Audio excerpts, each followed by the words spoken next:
People in Fukushima have been living with fear and inconvenience since the nuclear meltdown 2 years ago.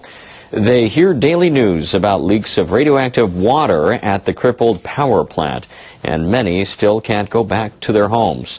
Community leaders say they've had it with nuclear plants. They're joining hands to demand the scrapping of all reactors in their prefecture, not just those that melted down. Leaders from 4 towns are working together.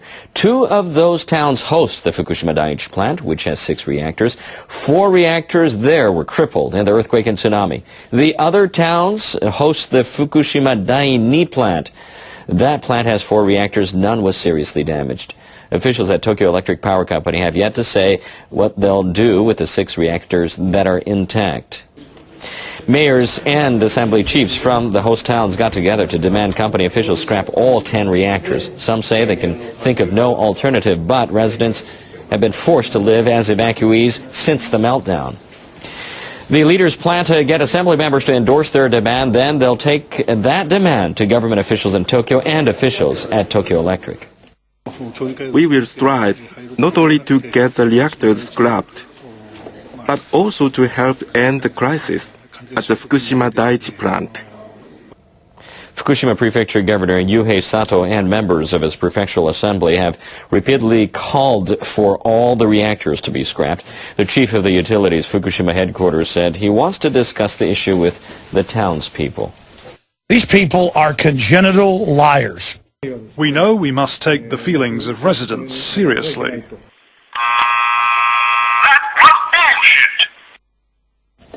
But he said company officials can't reach a conclusion right now because they need to weigh both local views and the nation's energy policy. But no one weeps for the mass, for its life is worth less than 0.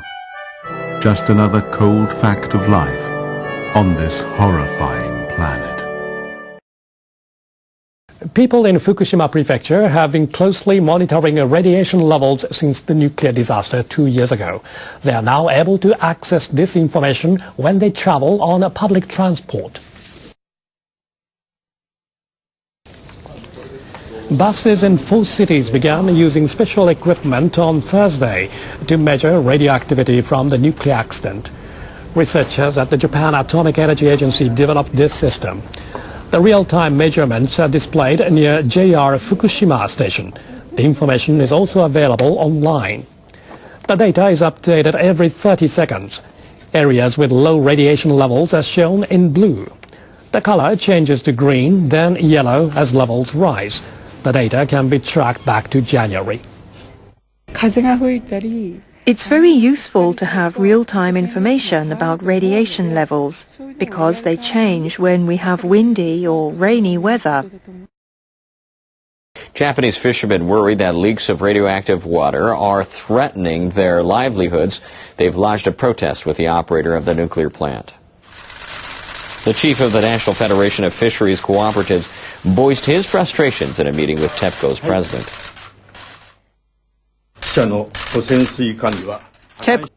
The leaks will have an immeasurable impact on the future of the whole fishing industry. We will take all necessary measures to avoid any further impact. It is just, these people are congenital liars. Pathological. And I guess it works for the gullible public. The fishermen had resumed some fishing off the coast of Fukushima, but the leaks have forced them to stop. Hirose said TEPCO plans to install more durable storage tanks at the plant.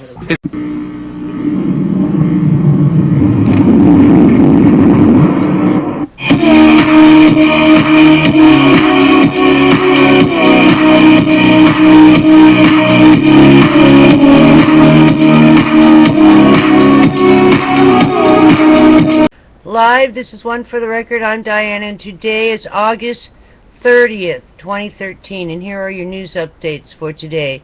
Yes, we're running a little late. I had to work, so here we go. Alright, let's go to Extinction Protocol 2012 and beyond. Ash plume eruption reported at Dukono Volcano, Halmahera Island, Indonesia. It's Max is back there talking. UN inspectors to leave for the Hague with samples from Syria.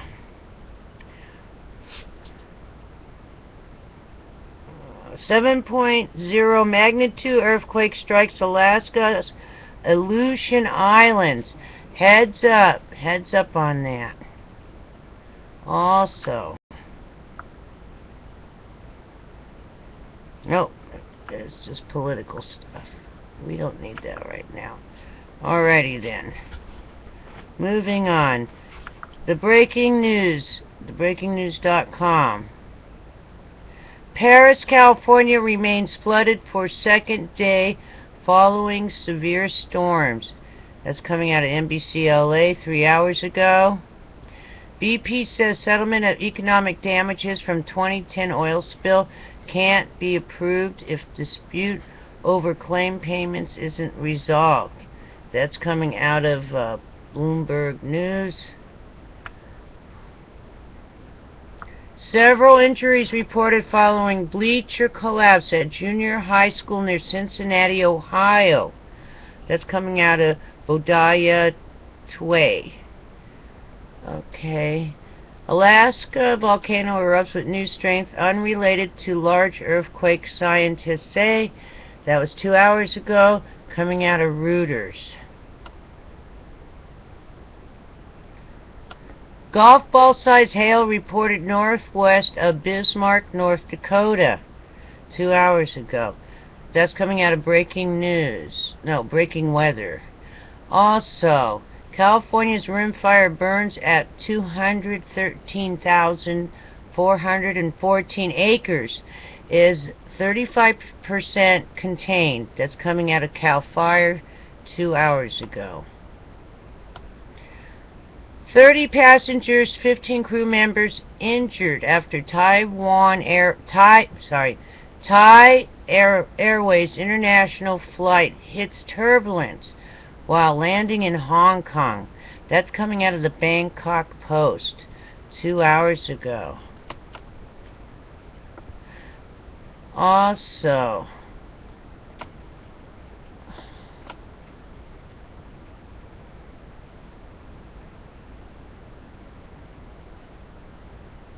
partial building collapse, downed trees reported in Chicago during severe thunderstorms. That was an hour ago. And that's coming out of Rob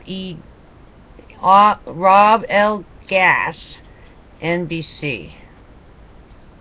Matthew Shear, publisher of St. Martin's Press, dies at age 57 after lung cancer complications. That's coming out of the NY Times.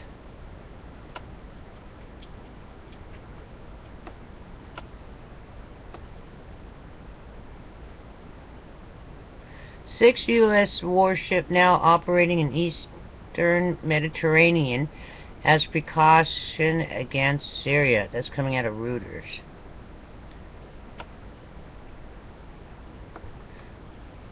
A Frontier Airlines flight lands safely at Denver International Airport after man allegedly tries to open overwing door during flight. What a nightmare that must be. That's coming out of CBS Denver. That was 43 minutes ago.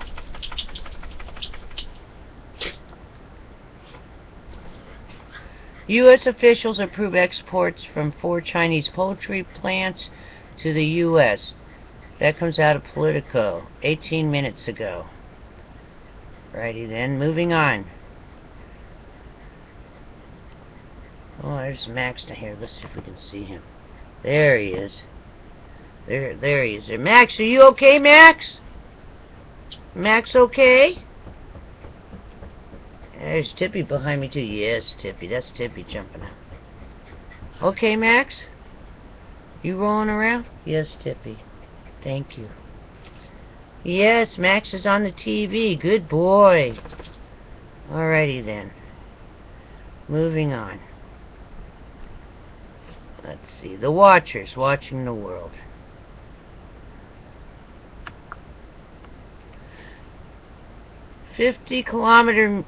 meteor explodes and illuminates sky over southeastern USA. Also, very strong earthquake, magnitude 7.0, struck south of Atka, Alaska.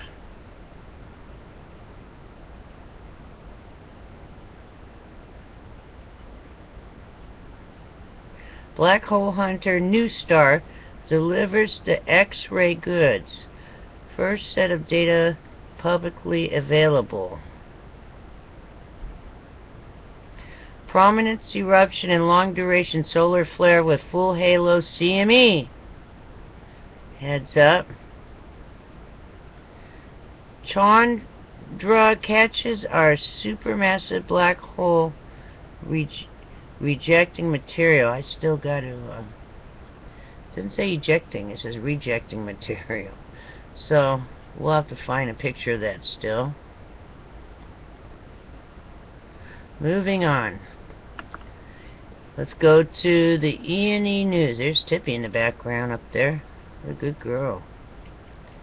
E&E News, Energy News. Japan, Fukushima. Experts. Today. Fukushima literally a matter of national security. This is becoming rapidly an international issue. Something must be failing as Japan government not dealing with crisis. Also, very clean and clear present danger. New push to dump radioactive Fukushima water in Pacific. Or boil it in large kettle and release steam into atmosphere for many years. See, Max doesn't like that. Or do both, says UC Berkeley professor. Also, today. Oh, out. Out? You're saying out?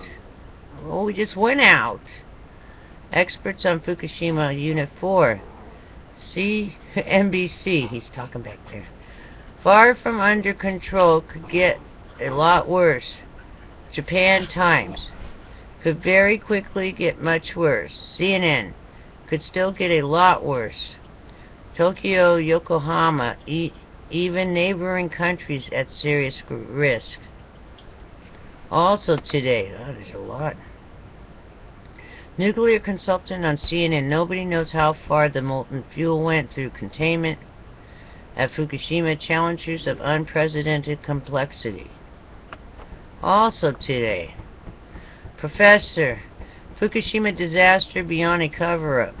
Japan government thinks they can't get away with tricking masses about extent of problem. Officials in TEPCO cannot be trusted. They are lying to the camera. Wow. Alright, let's go into U.S. Canada. What you doing, Max? I can't see you right now. What you doing upside down, dog? You're upside down. Mommy be... Yes, Mommy be... What? I know. We'll get you a snack in a minute, okay? I'll get you a snack in a minute, honey. Calm down. Eat your food that's on the floor. Yes, Tippy, Mommy loves you. Go up there. Go back. Go up there. There we go. Nothing today. Alright. Well, it's 5 days down. Hooray, we made it. 5 days down, we're going into the weekend. Now, remember, it's a 3-day weekend. No banks open on Monday. It's Labor Day. No banks and no post office. So heads up on that. Also, if you're working, there's probably going to be a lot of checkpoints out there. Make sure that you wear your uniform home so they know where you're coming from. There, Max is going wild back there. Also, if you have been drinking, please try to stay in place until the next day and go home during the daytime. If not, then have a designated driver. Make sure they know where your the driver's license, your registration, and your insurance. It's all ready to go, okay? You know exactly where everything's at. Alrighty then. Max, Mommy loves you, Max. Out, boy, out. You just went out. Alright, please be safe. Be careful out there. And I'm attaching more things. Stay tuned, and I'll catch you on the flip side. Take care. Also, I'm adding to this report. I noticed when I went to go get dog food today that there was, like in the moist meal type of things. Listen to this one, Max. Max, you might want to hear this. Max! Max! You might want to hear this. Stop doing that. What are you doing? Alright. You might want to hear this.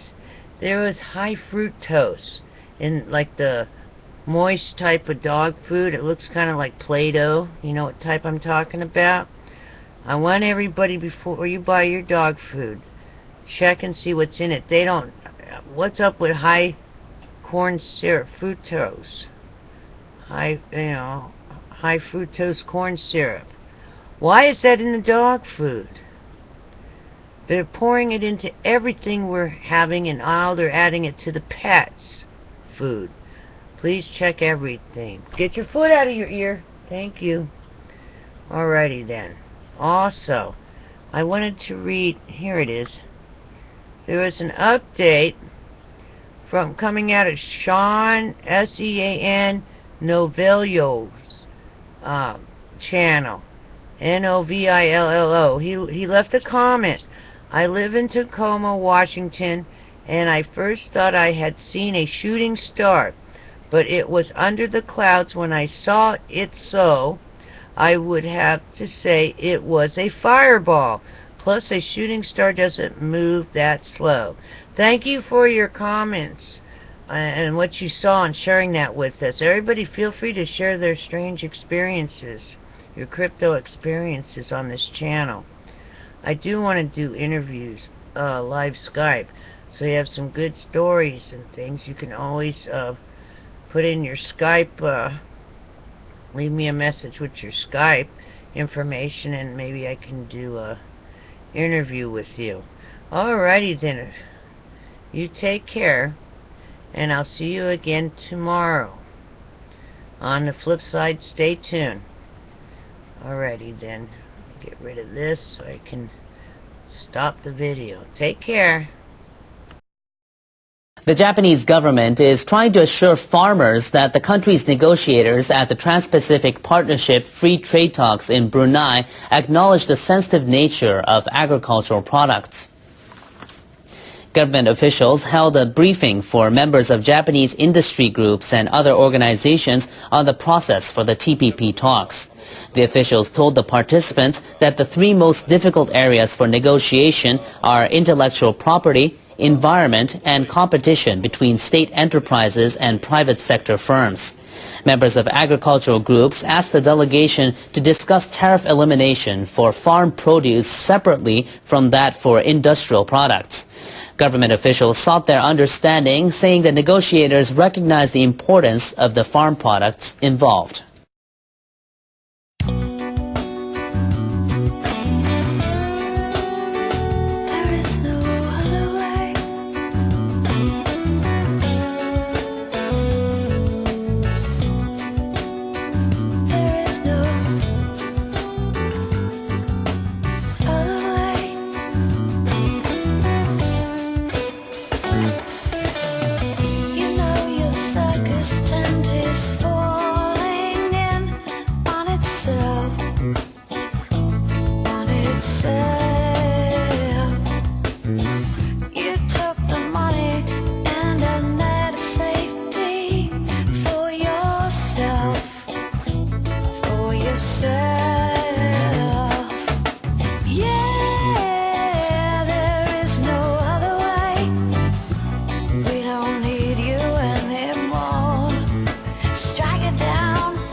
wanted to ask about the latest news from Japan. Japan's nuclear regulator said today it has officially raised the severity rating of the latest radioactive water leak at the crippled Fukushima nuclear plant to level 3 on an international scale for radiological releases. The plant's operator, Tokyo Electric Power Company, said last week that 330 tons of highly radioactive water leaked from a storage tank at the facility. Arnie Gunderson, can you talk about the significance of that? I think that's just one of three problems that's facing the Fukushima site.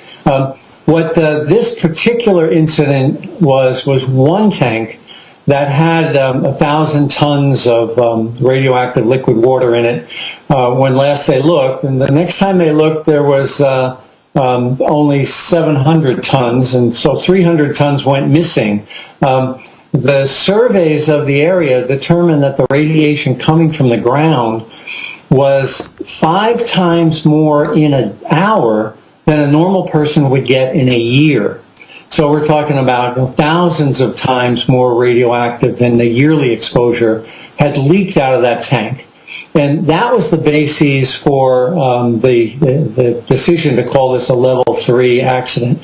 One leaky tank out of a tank farm of 700. But there's been more tanks leaking on that site than this particular one. This happens to be the single biggest and the highest radioactivity. But really, there's 700 tanks. There were some underground that were leaking. We have contaminated the underground water table with radioactive material from the tank farm, not just from this one tank, but from all the tanks that are on that site. And the problem's going to get worse. They're building about a tank every other day. Fukushima Daiichi is generating something on the order of 400 tons of radioactive water every day. A tank only holds about 1,000 tons. So essentially 2 or 3 tanks a week have to be built to stay on top of this inflow of water. The other problem, the biggest problem, is that it's continuing. The radioactive water is leaking out of this plant as fast as it's leaking in. So you've got something on the order of 400 tons to maybe even as much as 1,000 tons of water a day leaking off of the mountains around Fukushima into the basement of this plant. Well, the basement's highly radioactive because the containment has failed and radioactive material is leaking out from the nuclear core into the other buildings. That's being exposed to this clean groundwater and making it extraordinarily radioactive. Arnie Gunderson, we want to thank you very much for being with us. Former nuclear industry executive who's coordinated projects on numerous nuclear plants around the country. Now an executive at Fairwinds Associates. And we thank you so much for being with us. This is Democracy Now! Back in a minute. One of the country's oldest and most controversial nuclear plants has announced it will close late next year. On Tuesday, the nuclear plant operator Entergy said it plans to decommission the Vermont Yankee nuclear power station in Vernon, Vermont. The site has been the target of protests for decades and has had a series of radioactive tritium leaks. In 2010, the Vermont Senate voted against a measure that would have authorized a state board to grant Vermont Yankee a permit to operate for an additional 20 years. Vermont Governor Peter Shumlin welcomed news of Vermont Yankee's decision to close. This is Governor Shumlin speaking to Vermont Public Radio on Tuesday. They're not economically viable. You know, I spoke with both Bill Moll, who's the president of Entergy Nuclear, and the new CEO, Leo Denault of Entergy Louisiana. And, you know, they've made the right decision. They've made the right decision for Vermont. They've made the right decision for Entergy. And what I said to them in those conversations was that, you know, we've obviously had very strong disagreements in the past about the future of the plant. But our job now is to work together with Entergy, with the other governors that are impacted by this. I also spoke this morning with Governor Maggie Hassan of New Hampshire and with Governor Deval Patrick of Massachusetts. Let's remember that of the 650 hardworking employees in Vernon, roughly 35% live in the state of Vermont, and the rest live in either most of them live in either New Hampshire or Massachusetts. And we're going to all pledge to work together to get our rapid response teams into the plant immediately. Entergy's invited us to do that from all 3 states and find a a good economic future for the hardworking employees. That's who my heart goes out to, and I know the rest of Vermonters join me. The Vermont Yankee plant has been the site of scores of anti-nuclear protests since its opening in 1972. The closure leaves the United States with 99 operating reactors. For more, we go to Arnie Gunderson, former nuclear industry executive, who's coordinated projects at 70 nuclear power plants around the country. He provides independent testimony on nuclear and radiation issues to the Nuclear Regulatory Commission, the NRC, congressional and state legislatures, and government agencies and officials in the U.S. abroad. He's chief engineer at Fairwinds Associates. Arnie Gunderson, welcome to Democracy Now! This is a tremendous victory, well, for the governor himself, who actually as a state legislator was opposed to the nuclear plant in his own district, as well as the thousands of people who have been protesting this nuclear power plant. Can you talk about the significance, how this was finally shut down? You know, it certainly is a victory for the legislature in Vermont. You remember that vote back in 2010 was 26-4.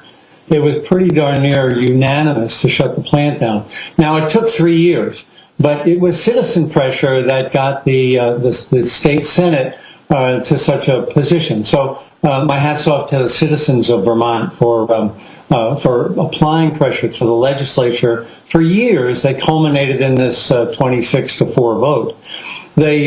The straw that broke the camel's back is economics. 5 nuclear plants have been shut down this year. We came into the year with 104, and now we're at 99, and the year isn't even over yet. These small single-unit nuclear plants, especially the ones that are like Fukushima Daiichi, are prone to more closures in the future, because it just makes no economic sense to run an aging nuclear plant, this one was 43 years old, and to invest hundreds of millions of dollars more to meet the modifications related to Fukushima Daiichi. So you think that the closure of Vermont Yankee might lead to subsequent closures of the 99 remaining plants? Well, there's a paper out by Dr. Mark Cooper at the Vermont Law School, and he predicts that as many as 30 nuclear plants are on the cusp of shutting down because of economic considerations. You know, a nuclear plant has 650 employees, as Governor Shumlin said, but the real comparison is against a comparable plant. A comparable plant of a fossil plant would have 100 people. So the cost to keep a nuclear plant running is extraordinarily high. The nuclear fuel is not as expensive as coal or gas, but in comparison, all the other costs are extraordinarily high. So there's a lot of downward pressure on plants like Pilgrim, plants like Hope Creek, and those in New Jersey, that Oyster Creek, that was hit by Sandy just 6 months ago.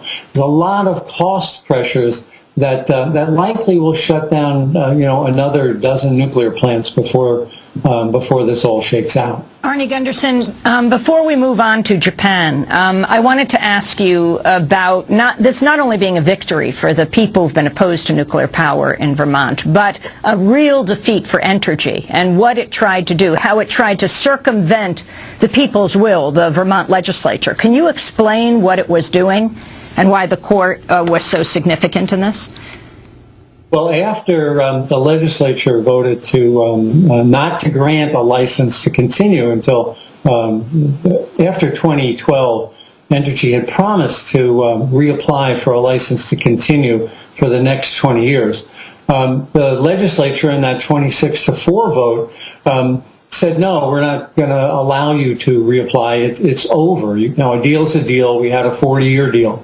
Well, Entergy went to first the federal court here in Vermont and won, and then went to an appeals court in New York City and won again on the issue, as they framed it, that states have no authority to regulate safety.